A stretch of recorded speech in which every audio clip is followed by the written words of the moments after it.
Welcome to Freedom School, a space to learn how to free yourself and others. Today we are speaking the future, designing the future, and exploring the impact of emerging technologies like blockchain and how we can use it to design the future we want today. In this video, we will discuss what a blockchain is, how it works, and possible applications for racial equity and liberation from systems of supremacy. So first, let's talk about blockchain. Imagine you and your friends have a magical notebook. Every time you trade a toy, a snack, or a sticker, you write it down. But guess what? Everyone has a copy of the same notebook. This means no one can cheat because if someone tries to change the rules, everyone else will say, "No, each page of this notebook is locked tight. Before a new page is added, everyone checks and agrees."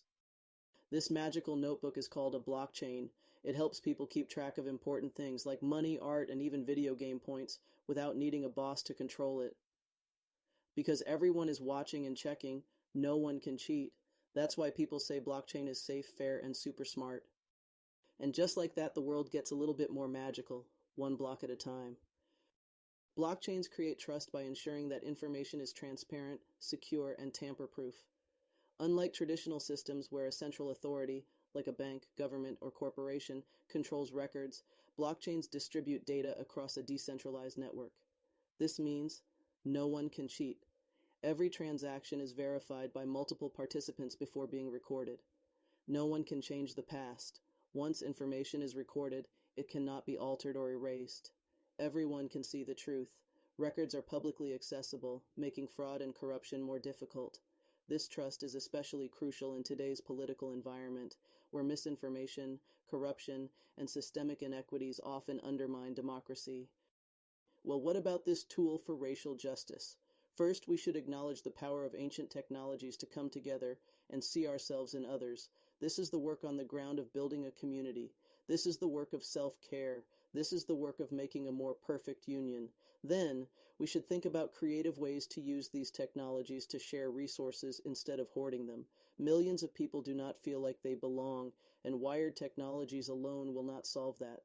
More than 90 million people did not vote in the last election. Again, our wired technologies will not solve that problem alone. But we can stay tuned in and be able to leverage these tools for particular use cases when they arrive. We can understand the power of tools and be good stewards of them. We stay ready so we don't need to get ready. Before we get started, I know there are some concerns about the unintended environmental consequences of these tools and how they place an asymmetrical burden on the most marginalized and powerless. While we will touch on this in another video, we will also discuss how the blockchain verifies transactions, which drives its environmental impact. Here is one use case: a transformed voting experience. Many marginalized communities, particularly Black, Indigenous, and low-income voters, face historical voter suppression and terror, including gerrymandering, long wait times, and misinformation. A blockchain-based voting system could allow people to vote securely from their phones or computers.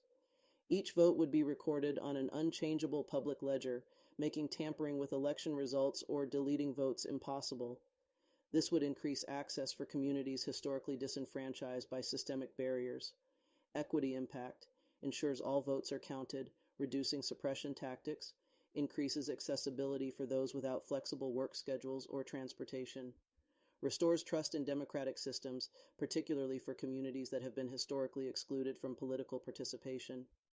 Another strong blockchain use case for schools is verifiable student records and credentials. Schools must rethink traditional systems and innovate equitably. Blockchain offers a way to decentralize power, making student records more portable, immutable, and verifiable. This is how it could work. Schools can issue academic records on a blockchain, making them tamper-proof and accessible to students throughout their lifetime. Learners could hold their credentials in a digital wallet, reducing the need for institutions to verify records manually and creating an ownership experience in student learning. If students move, they take their records with them. Blockchain allows for micro-credentialing, ensuring students from historically marginalized backgrounds can showcase skills and competencies that traditional grading systems may overlook and refuse to teach, creating equity in credentialing.